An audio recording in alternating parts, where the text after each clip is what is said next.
got a very special guest today. If you've heard of the show, The View, we've got Sunny Hostin. And she is here. We're talking about, I mean, there was a lot of entrepreneurship stuff. Like, really. Hold on, Joe. Oh, here we go. Watch him try to sell it to you. Her story is inspirational. And then we got into a lot of whatever the fuck else. Like vasectomies and how we should normalize them. And that was important. I mean, that really would help change the world. I did not think coming on a podcast about Belgloss and wine would lead to vasectomy, but that's where we ended, and like I enjoyed that. We get into so much good stuff here. So yes, it's wine. She talks about her books, her upcoming show, her upcoming wine, which I'm really excited about. So there's a ton of good stuff. My wine's not going to be as good as your wine. Oh, I can't wait to try it. We have to work on a wine together. I don't know. I think I told you when we were barrel tasting, but I said you got a good palate because the three barrels you chose out of all the barrels were my favorites too. Really? Yes. Thank you. And you blended a goddamn good red wine. I have reached the upper room. Okay. Now we just got to bottle more than 3 bottles. A couple of my sorority sisters, we decided to start a sorority skate squad.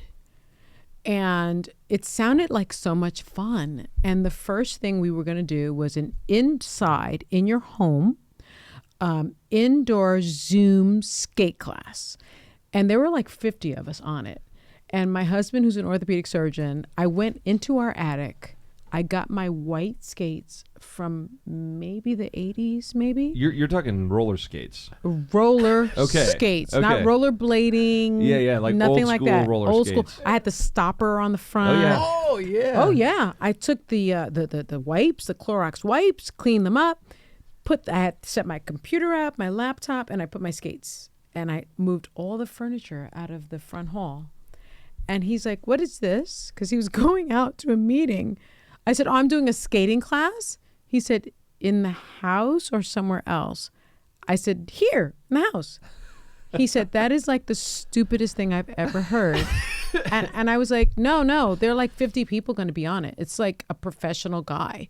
It's going to teach us. The first 40 minutes, I swear to you, were amazing. I was 18 again. And my husband did say to me, "We've been married 25 years. I've never seen you on skates." I was like, "But I know how to skate." He said, "But you haven't skated for 25 years. I'm positive of it." And I ignored it. 40 minutes in, I fell. Oh, no. And I fell hard. Like, it was like I was falling frontal. So it was like either do I break my teeth, my nose, or my wrists. Like, I wasn't sure because I had no protective padding. gear. No. So I decided my wrist would be the best thing to do. So I could go to work at The View. I broke my right wrist, tore a little tendon as well. And when my husband came back, I just had ice. I just had a lot of ice. And I had turmeric that I took and some Advil. And he was like, "Wow, you did that stupid expletive," you know? Sure did. But you enjoyed, you were 18 again for 40 minutes. For 40 minutes, man. It felt so good. And I had a cast on for 6 weeks. Was this during COVID? No, this was about 2 months ago. Oh, geez. I had Stormy Daniels on the show. She signed it. She signed it? I had all these celebrities sign my cast. And then when it got cut off, like, that was the thing. Like, I went to Don Lemon's wedding with a cast because I was roller skating in my home. The best thing was a Frenchman that I met at a hotel said, "Oh, what happened?" And I said, "I was roller skating inside of my house." He said, "Oh, this is fabulous." And I said, "Thank you." It was the best I had felt since I was 18 for 40 minutes. And so I just think you do these things and don't realize, like, maybe you shouldn't do them. But it was good for 40 minutes. Yeah, I mean, and you live it's and like learn. A lifetime. But it's, that moment of bliss. I'm sure, like, we all look forward to it. Like, I loved skateboarding, longboarding only. Yes. And well, you guys got me to do it for social media stuff. Yes. I don't think I ever even saw those videos. You're already going to be blaming guys us just for an got injury. rid of I those? can see it coming. It's our fault. No, but that go ahead. was my worry. I was like, Yeah, I'm going down a hill Getting and just hurt. carving, Yeah. and I'm like, if I Yes. fall off of this, I know I'm not just gonna be like, oh, get back up, no problem. no. Something bad is gonna happen. It's bad. Yeah. Mine was bad. My 21-year-old son's, pec tear surgery. He's going to be fine in 4 months. Yeah. I am still not the same. So I do have to ask, when you say roller skating in the house? Yes, I was. On Zoom, are you going in circles, or was this like No. you were in one place and you were holding on to something? And No, I was going backwards. I was doing choreography that was being introduced. I did some spins. I mean, I was like at a roller skating rink in my mind in the Bronx, and I was like, it was great jeez. for 40 minutes until the incident. Okay. Well, I'm glad you're better. But man, I don't know. If my wife came back with roller skates one day, I'd be like, that actually looks kind of fun. Like that's Right? But now my husband, he was like, don't do that. That's dumb. I was like, no, it's good. I'm good. I would good. blame, if I were you, I'd blame him because he cursed it by just saying that. Well, he also told me he brought out protective gear that he had somehow in his office and said, at least put this on. And part of the protective gear were wrist guards. Oh. And I said, that's for old people. That's a direct quote. Oh man, he's got one on you. 4 I weeks guess. later. So when are you going to get back on the skates? Okay, so I'm not going to tell him, but I think I'm going back in 2 weeks. With wrist guards. Yeah. Yes, Yeah. yes. Okay, I yeah. will have my whole body padded, but I'm going back. But you're I'm going going back in. You should get all the ladies on The View to do this with you. Well, Joy won't do it. Yeah. She's Sarah will do Joy's it. 82, you said? She's going to be 82 in October. Okay. Whoopi is a sage. She knows it's dumb. She's not going to do it. Sarah, Alyssa, and even perhaps Anna may do it with me. Okay. You may see this. I would love to see this. Yeah. Yeah. Actually, I think this is a good time because anybody who's listening right now and has no idea what we're talking about and who we're talking to, we have Sunny Hostin from The View Yes. in our studio today. So thank you very much, Sunny, for being here. I'm having a Yes. blast. Thank you for having me. I know you have a whirlwind trip, one night in Napa, and you had a Yes. little bit of a mishap with your passport and heading to Europe. Did. Yeah. I came in from Seattle. I was working. I did a cooking show, had a great time. And then I was supposed to be here for a couple of days. And then I was going to go to Spain to meet my husband and some of my best friends, my son and my daughter. And I realized this morning at about 9 a.m. that I had left my passport. And I've been away from home since Thursday.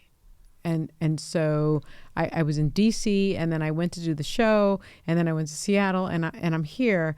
So I was planning on a beautiful night eating dinner and being in a hot tub.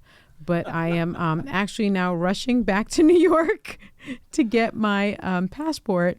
And I'm going to leave now tomorrow night for Spain. But the silver lining is you may be able to do the travel day to Europe from New York with your son. Yes. Which those moments are few and far between. That is, he's 21. He still thinks I'm cool, which is amazing. And he was like, well, if you come home, I'll just fly with you. And I think that is a silver lining. Like, I'm going to hang out with my kid on a flight to Spain. That's great. It's amazing, right? And Spain is a beautiful country. Yeah, and my husband's from there, and his family left him a beautiful little villa in I wouldn't say it's an over 55 community, but everyone's over 55 except for our group. But they love having us there, and we're gonna go and we're gonna have a really good time. So it's fine. I just have to say I'm just so encouraged by your presence because you really bring the positive vibes because we've done some fun stuff today and got to mess around with some blending and some waxing and it's just been smiles all day. Yeah, you saw how panicked I was at 9. I was like, oh no. I left my passport. My poor mother who lives with us, she's like, I'm going to drive your passport to the airport and I'm going to get someone to take it. I'm going to give them money and then I'm going to Venmo them when they give it to you. That was her plan. She doesn't drive well. She doesn't use Venmo well. Like the whole thing was like not a good plan. But don't you love that she was like actually like had a plan? She was ready to mobilize. Yeah, she was like, Yeah. I will get you to Spain. And now I told her, I'm just gonna come home. She's like, yeah, that's the best thing. Just come home, please. Well, see, that's a good parent. Parenting never stops. As you were talking earlier about your kids, it's like, I think your mom probably knew what you were going to actually come to the understanding of, that I gotta go that's home. a bad idea. I got to go home. She's probably just like, well, just so my daughter knows that I'm there for her. Exactly. Yeah. And I'm like, drive to the airport. I'm like, no, I'll come home. It's fine. Well, we did have a fun day today. We did something that we really don't ever do with outsiders. We were able to do some blending. And I think your blend turned out awesome. So you got 3 bottles of this red blend. Yeah. What was it? Zin, Petit Syrah, Yes. Cabernet, a little Petit Verdot, a little Syrah. Oh my gosh. You know, I'm a little bit of a stalker Joe Wagner fan. Like it's sad. It happened during COVID. Everyone recognized that every game night that I have with my family, the winner gets a glass of Belglass. Like it's just the thing. Okay. I like it. Yeah. You didn't tell me this. Yeah, that's the thing. And it's Okay. usually like a pretty big glass, and it's like it says champion. And then the other one says loser. And then they get like cheap, nasty wine. And they don't get like really good wine. And I would the white Zin. yeah, they're not getting good, man. They're not getting good, okay? And we would have the bottle, and I think the internet kind of picked up on it. They were like, what is that waxed bottle that Sunny has every single night? Because there generally isn't a night that I don't have my little glass of Belglass, if I'm being honest, because I live a pretty hectic life, and it just calms me down, and it's so soothing. You do not wake up with a hangover.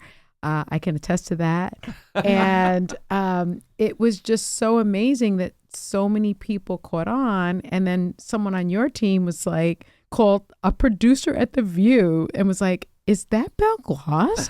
Is that what Sunny drinks? And she was like, oh my God, Sunny has it like in her office. Like everybody knows about Sunny's like stalker-ish, tendencies towards Joe and Belglass. Well, nothing makes me happier than knowing that people out there just find it and like the wine, and like. And so I'm so glad you got to see behind the curtain and what we're doing. And amazing. How we do it. This I do a lot of cool things. People know that. This is probably like top 5 cool things. All right, Whoa. you got to bring your family. The invitation is open, so bring your family and friends. It's out. been accepted. And okay, good. Okay. Let's just get it on schedule. Yeah. Because we'll. I It's mean, on. yeah, we'll make even It's a on. larger batch of wine, Oh or my we can make their own little gosh. batch. And I mean, maybe we'll jump into this because something I do want to talk about. You're actually getting, before we even got connected, you were already getting into making some wine yourself. I was, I've had wine grapes for a really long time, and I was like making really bad wine. And it's hard to make wine like at home, especially. Yeah. And I was reading up on it, and I was like, I know I can do it. And I couldn't. And so I call my team, and I write books. And in one of the books, one of my main characters buys a vineyard in France. And she's like, I'm gonna, I bought this small vineyard, and it's wonderful. And because she's from New Orleans originally, and she's like, I'm gonna bring you some bottles back. And I said to my team, I'm gonna make wine, and it's gonna be named after Amma, who's the protagonist, and I'm gonna make Amma's blend. Had no idea that making a decent bottle of rosé was really hard, because I drink Pinot Noir, I drink Belglass. And so in my mind, I was trying to reach the level of a Belglass. And I did a good job. I wish I had a bottle with me. I will send you a bottle. I can't wait. I hope you don't spit it out right away. But it's good. That's great to hear. It's good. So it's a rosé from Carneros. It is. Okay. It is, because we tried France, Yeah. and it was so difficult getting the rosé in time for this summer. Yeah. It was just very, very difficult. Yeah. My first choice was to go to France. And I was like, Amma has a vineyard in France. So let's be as authentic to the storytelling as we can. And that didn't happen. And then I found a really small, tiny, wonderful like vineyard, and they do these special batches, and they said, we'll do it for you. And I was like, okay. And I'm sure maybe they regret it because I made so many blends, Joe. Like today you and I did like something, but I did a lot. I mean, this is probably the 10th one. Probably. But you got what you wanted out of it. I think so. Good. Yeah, Good. I do. I think people will like it. Well, Amma's story could continue as she has success in France, making or having a vineyard there. Yeah. And then she falls in love with this industry of making wine and growing grapes, and then I she hope does so. it in California. And then she does it in Napa. Yeah. And that's what happens. And then she meets a guy named Joe at like a place, and she's like, Scandalous. she's like, we're Joe, writing the I next have a novel right wine. now. Yeah, I have a wine, and he's like, let me taste it. I can elevate your wine so much more. And then she's the first woman a black woman to own a seat on the stock exchange. So she has money. So she's like, Joe, we can do this. And then they do it. That's what I see. I think that's the next book right there. Yeah. And like I it. actually see though too, because we are going to be expecting to see this series on Amazon, right? You are. Yeah. Yes, on Dexter. So Yeah. Joe, I mean, I don't know, you might have a cameo I think a cameo appearance. Joe definitely has a cameo. Are you kidding me? He Oh, no. he is No. helping Look at with you the guys. wine. Okay. I'll do the wine. I'll have an accent or something. I'll be Yeah, like, you know. you're gonna help with the wine. No, it's been the most amazing thing. You know, I wrote these books thinking nothing. I wrote. Toni Morrison said, if there's a book that you can't find that you want to read, then you must write it. And that's literally what I did. I was looking around and I couldn't find this book, and I was really interested. I'm a history nerd, and there are these things called HBBCs, which are historically black beach communities, as Okay. opposed to HBCUs, which most people know about, historically black colleges and universities like Howard and Spelman and Morehouse. And I found out about these HBBCs, which are like Oak Bluffs and Martha's Vineyard, where the Obamas are, right? That's Okay. one. Sag Harbor, where Thurgood Marshall would hang out. And then Highland Beach, where Frederick Douglass hung out. Okay. And they've owned all these homes for generations, since, like, let's say the late 1800s through the 40s. And they and through today. And I just decided, well, I kind of have hung out at these places. So I think I want to write about it. And I wrote about the first place, Martha's Vineyard. And then Octavia Spencer asked me for a favor. Okay, so let's make it clear. She asked me for a favor. She wanted me to moderate a panel for a thing she was doing with Apple TV. And I said, sure, no problem. And I had just written the book, and I printed it out, and I had like a big, it was like I was selling the book out of my car. I had this like big binder clip on it. And I said, Octavia, you're getting on a plane. Like, check out my book. Like, I wrote this book. And she called me, because famous people know how to find your phone number, which is fascinating. That's scary. She called. It's very scary, but they find it, man. Like the vice president, It's like I'm having my agent call my friend's agent, whatever. I've gotten a call from the White House. I don't know how they got my private phone. The vice president has called me on my phone. It's unbelievable. And Octavia Spencer has. And she said, I read your book. I could barely sleep. Let me tell you why I should be your partner, because so many people will come to you about this book. And we are now partners. And Prime Amazon bought it almost on site. Wow. They were like, we had a Zoom meeting, like literally a Zoom meeting with Amazon and the head of Scripted, Tracy Blackwell, who's amazing. And before I knew it, they were like, yeah, what do you think about three series, like 6 to 8 episodes each? I was like, yeah, that sounds great. We're ready. We were not ready. So you haven't started shooting yet. We have not, but we actually found a showrunner, because Octavia and I were like, we called later. She was like, girl, why you say we were ready? I was like, I don't know. Amazon says be ready. You're ready.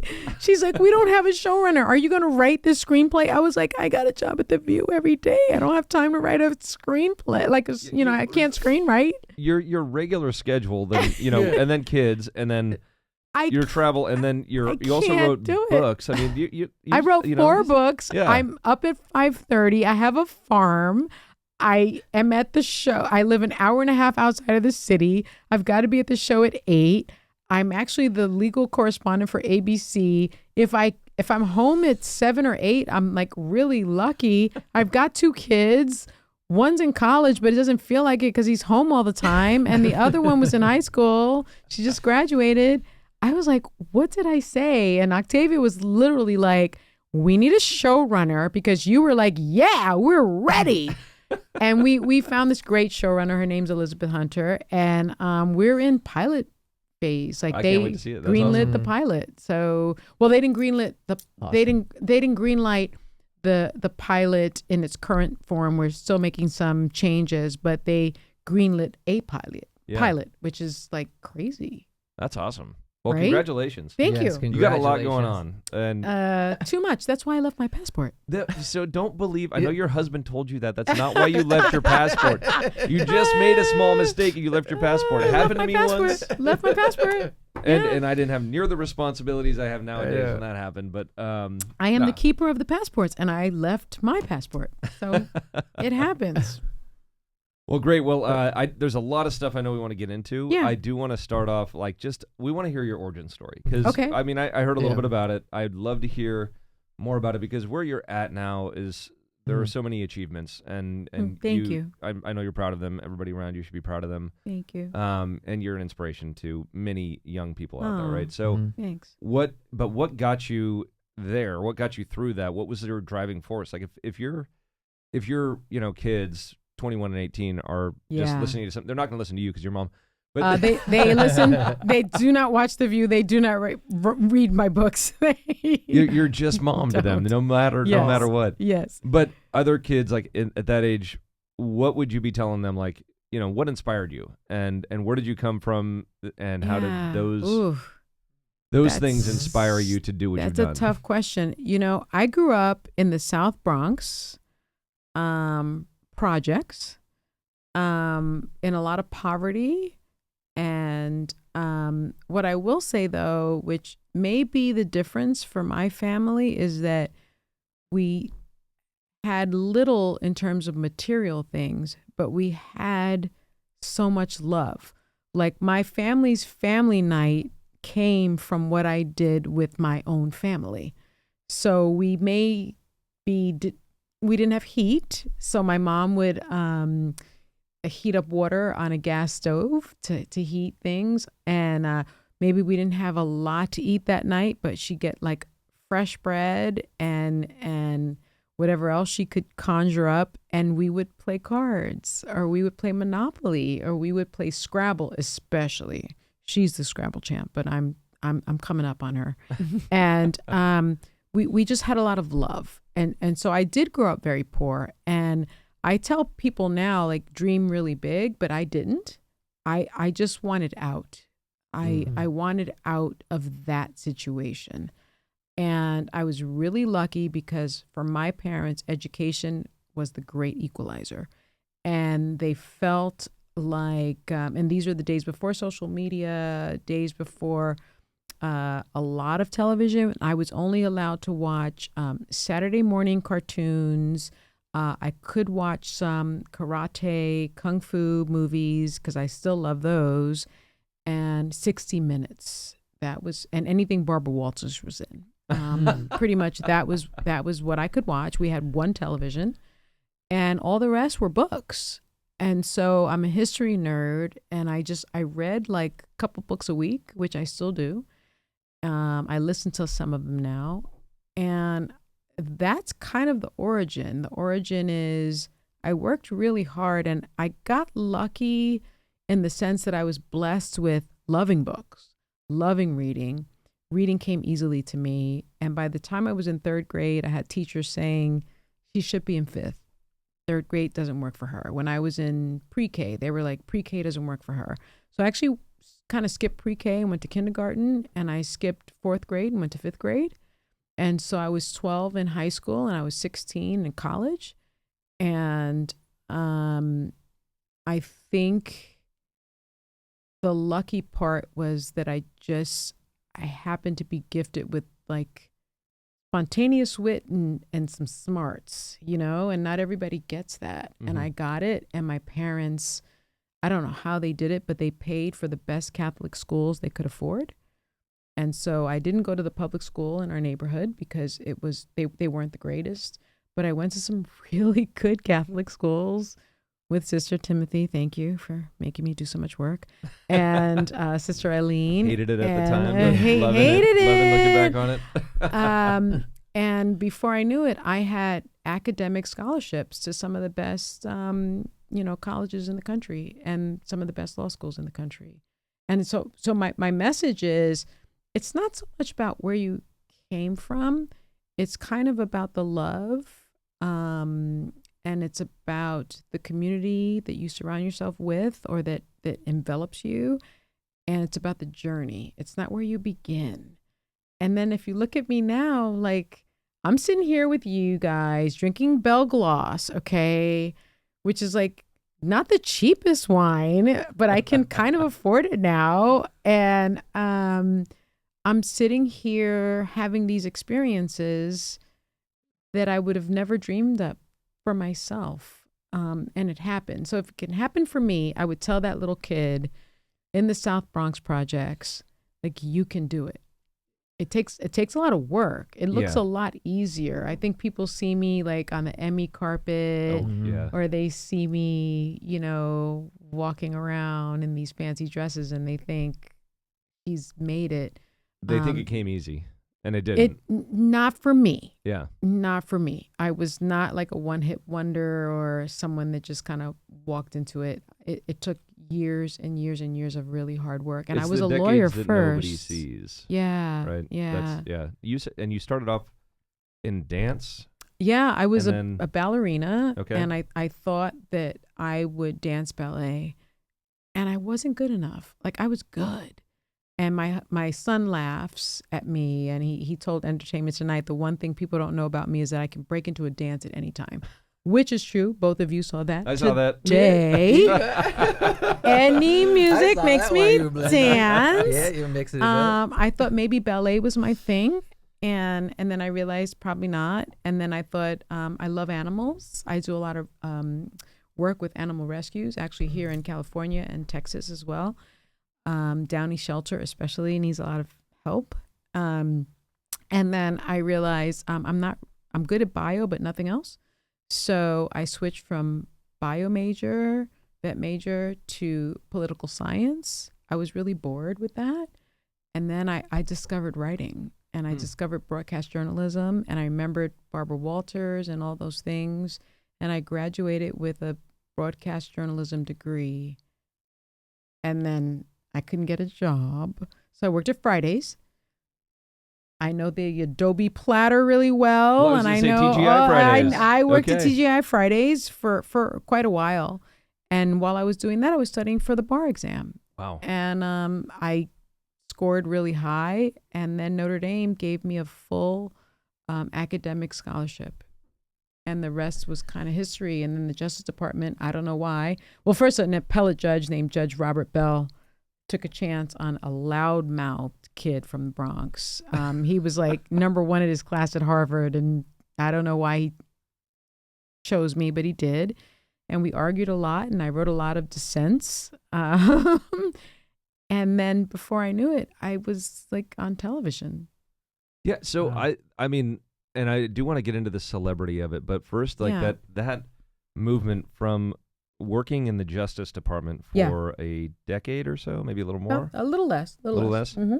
and then finding this opportunity of Yeah. and I have to say, like, putting your face out there and your personality out there and the risks of that. And like, I mean, I know when you're younger, like when I was younger, I didn't think about it. I just thought, that'd be cool to be on the cover of a magazine, right? Yeah. But then you don't realize what what that may do down the road. And I think we will get into that in a minute, but I am curious about how that whole jump from being part of the Justice Department into The View, into broadcasting. How did that go? It was really weird. You know, I'm a journalist at heart. That's what my major was in.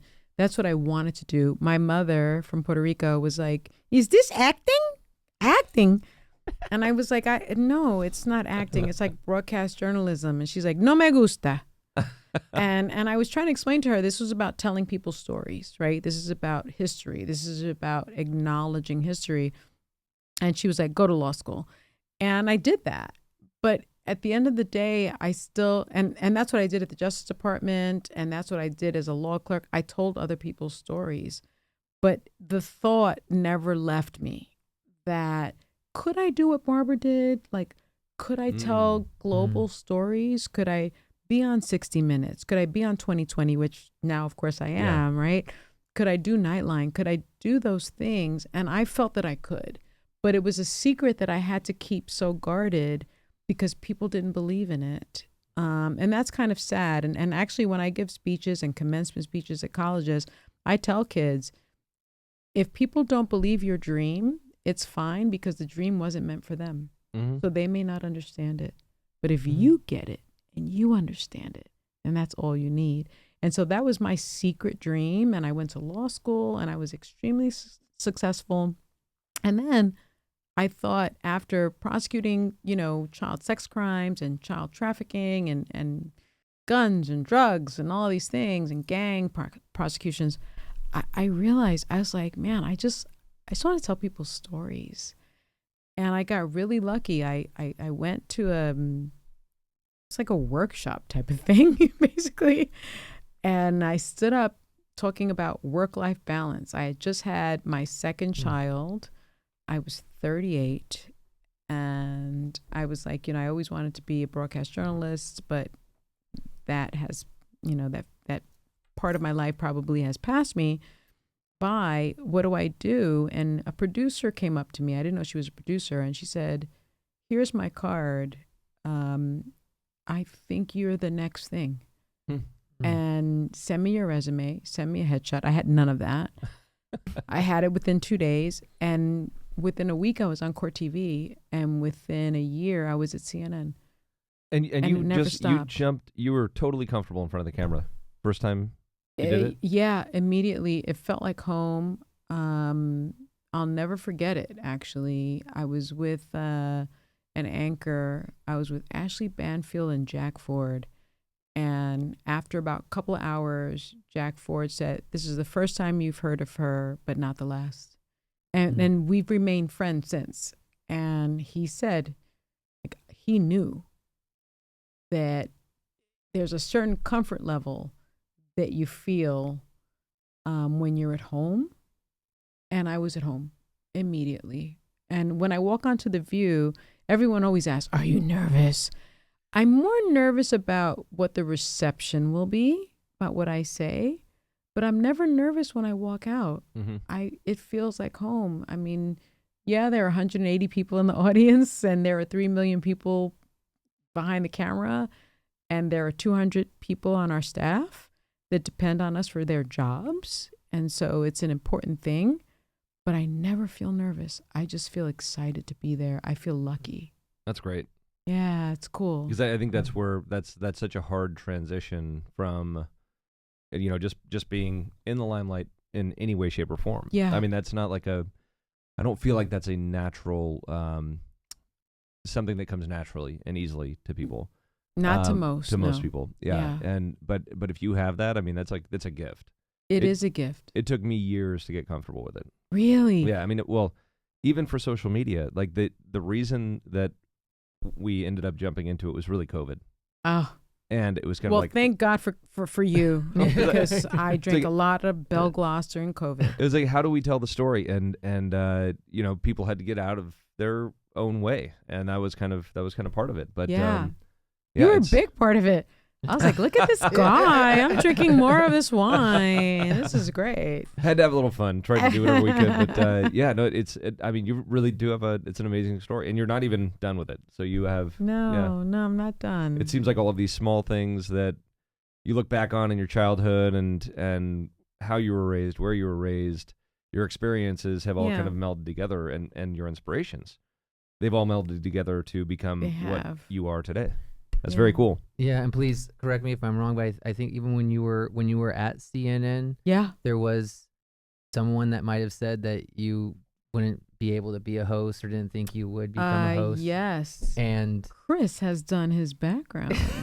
well, I love this because the fight does not end. The inspiration does not end when we're talking about 4-time Emmy Award-winning. Thank you. Co-host Sunny. Thank you. You can say it again. 4-time Emmy Award-winning journalist. Well, yeah, I had a guy. I'm not going to say who it is because when I got the View job, he actually called me to congratulate me, which is hysterical.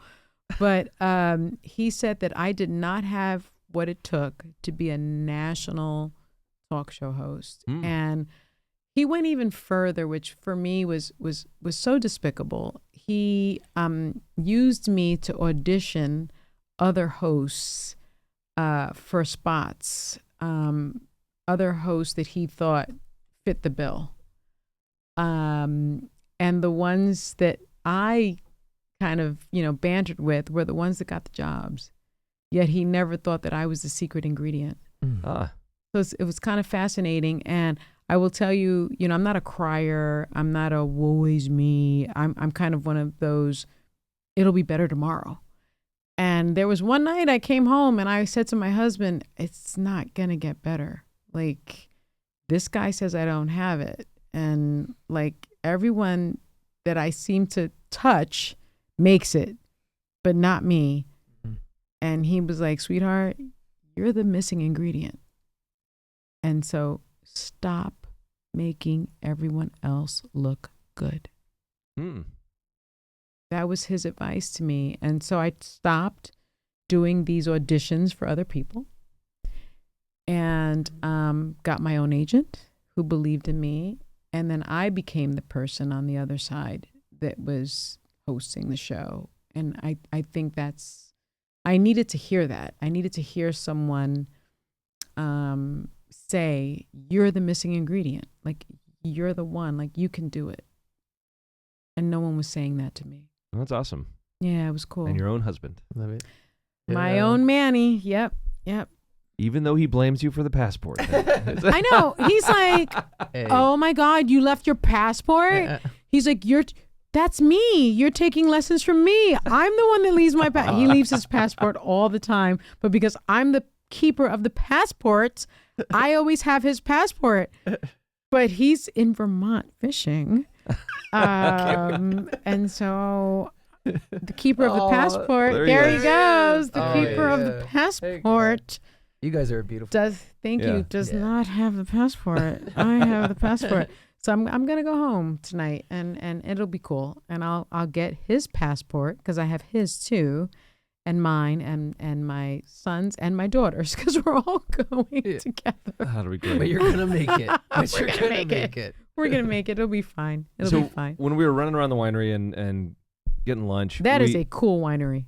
I'm glad you like it because it's very industrial, and I used to be very cautious of bringing people in there because there's so much glitz and glamour in wine country, right? Yes. You can have all of these fancy architects build you the most beautiful places, and I just started to embrace the fact that like people want to see that show where how things are made. Yes. So when I started bringing people in the back. And they're like, oh, it is the coolest. They're like, they've never seen this. It's like, we'll show you the barrels and the vines, and that's it. Because that's all you get to see, like, even where I was staying, I don't know if I should say where I was staying. That's okay. I was staying at the Harvest Inn, which was beautiful. It's a great spot. And in the morning, like, there's a hot tub, and I'm like, I woke up at 6 a.m., which is just my usual thing, and I'm looking out at these rows of, like, grapes. And I'm like walking outside. I'm like, this is amazing. Then I go to Belle Gloss and I'm expecting like rows and rows of like, I don't know, wine, like grapes and stuff like that. And then I see how the sausage is made, and I'm like, this is amazing. I mean, we can show you vineyards all day long, but to be able to get you in and see kind of, that's when I've seen people click and understand. Oh, there's a lot more than just like the grapes fall off the vine and It's turn into really wine. hard. It's There's a privilege lot of stuff, to so see that. I'm glad you got to see it. Yeah. One of the things we talked about, though, which I loved this conversation, was the point of, let's call it, no return in celebrity. Yeah. And the difficulty with that. Because you got in and you had to wait for your car pickup yesterday. 1 hour, yes. So 1 hour. and how many times did you get approached? I stopped counting. I mean, I went into the bathroom and someone took a picture with me in the bathroom. And I figured that was pretty bad. I stopped counting. I don't count anymore. Listen, more than anything, it's a blessing, right? Because if they don't watch the show, then I don't have a job. So I have to think about it that way. But I think that there are so many kids, especially that watch TikTok and the influencers and stuff like that. And linear TV, they say, is dying, and movies are dying. But they want to be famous as opposed to having something to say, as opposed, which is what we do on The View, right? We say things. You have a lot to say, yeah. We give voice to the voiceless. And they want to like be a star, but they don't take acting classes, or they want to be a singer, but like they sing in their shower and they don't work on their craft. And there's a lot that you lose when you lose anonymity. Like, I really like going to Home Goods and Home Sense and Costco. And that may sound really ridiculous. I totally agree. I love it. Okay, I like going to those places. So does Joey. Home Goods? do. Home Goods is amazing. Home Goods is my Home Depot jam. The other day, and he was like Home really Depot excited. I is just my asked him jam. if he did. I mean, you can find anything at Home Depot. Like, you want to paint a wall? Yeah. Man, you go and you find all those like paint swatches and stuff, and then you paint a wall. I go into Home Depot and people are like, that looks like Sunny Hostin. And a lot of times I used to say, everyone says that to me. And now I realize how rude that is, right? So I say to them, yes, it's me. It is I. And, generally they just want a picture or and they say something complimentary. Sometimes people are like, you don't know what you're talking about. You're a jerk. And so it opens up a can of worms in many respects. And so the question is the loss of anonymity worth it? An experience like this today, hanging out with you guys and drinking and seeing how the sausage is made. And I've got my glass of Belglass here, my favorite. This is Clark and Telephone. I can taste it. It's amazing, right? And I work with Whoopi Goldberg, an EGOT. I work with Joy Behar. I mean, she's 82 and has been a stand-up comedian and started her career when she was 40. You think about the greats that I worked with Barbara Walters actually also. And so when you think about that, like, would I trade that? Probably not. But there are those days when I'm sitting in the airport for an hour and I don't know where the driver is and I don't have any phone numbers and I can't reach anybody and I've taken 50 pictures and I start to wonder, gosh, like, imagine Whoopi Goldberg. She's so recognizable. Yeah. And, but so is there a point at which, because I think what I'd like for people to understand is that 'cause there's such a romance in our culture about being a celebrity, about being recognized everywhere. And once you're there, from every person I've heard from that is in this position, it's like, yes, you appreciate it. You do. You love your fans. You want to support them. Absolutely. You want to continue all that Without going. them, you don't have a job. But then at the same time, you also want some alone time Privacy. sometimes and privacy. Yeah, and it's really hard to have that. And so at what point? Because Whoopi is way up. I mean, not only She goes by one name.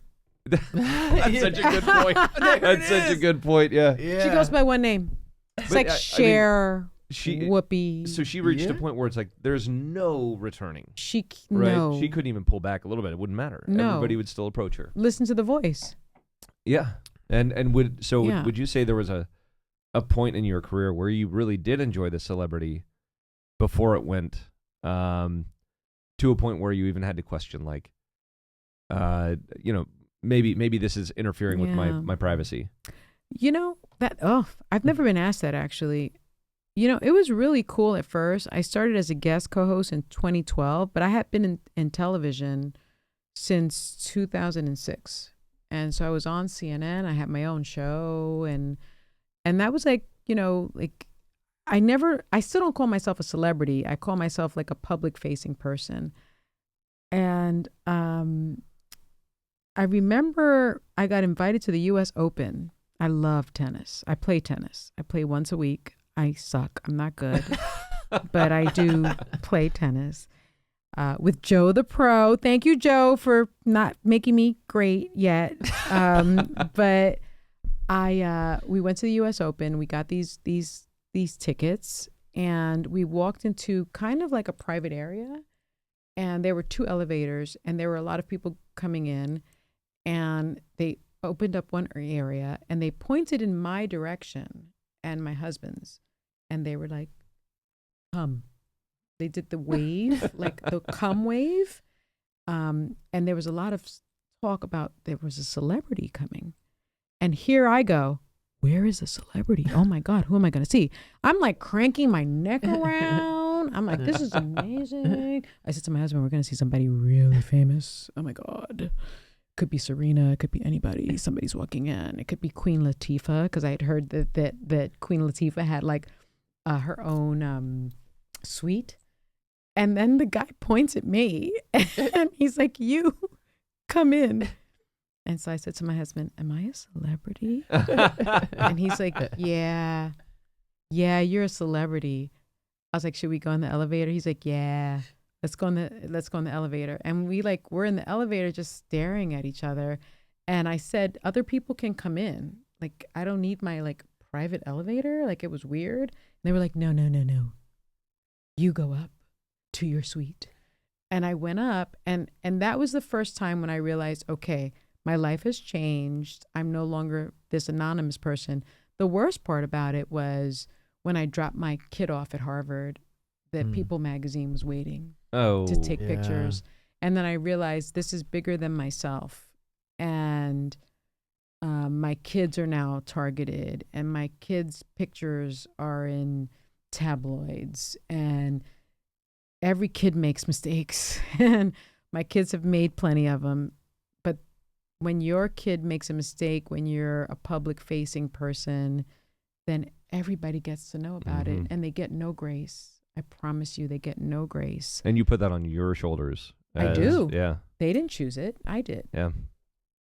That's the downside of it. But for my family, if I were alone, I'd be fine. But when I see my kids suffer for making mistakes that, kids make, it's pretty hard. Yeah. Yeah, it's pretty hard. I can imagine that. And anybody listening, keep that in mind if you're one to give them grace. Yeah. Yeah. If you're 22 years old and you're on the track, be conscious of it, because it has downstream effects. Yeah. Can you give them some grace? Yeah. That's Amen. it. Yeah. I would love to talk a bit about The View.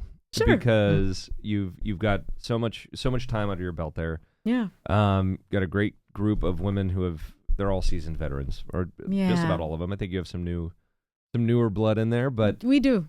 But overall, you guys take on subjects, and you had told me a story that people yell on the street. It's like they do. They don't agree with your opinion or whatever. And it's like street.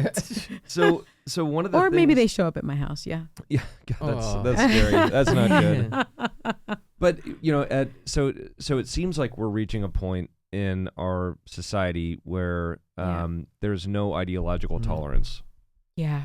That people have gotten so extreme. You have to identify as one camp or another, or it's going to come to blood, right? And that wasn't how I grew up. That's not what I recall. No. And so I'm glad because I think we're probably pretty close in age. And so I think that at some point the wheels came off. Yeah. I don't know when that was, but you're very in tune with the years at The View. When did you start to see the wheels fall off? What was it that really contributed to that, in your opinion? Is this really the end? Unbelievable. Find out next week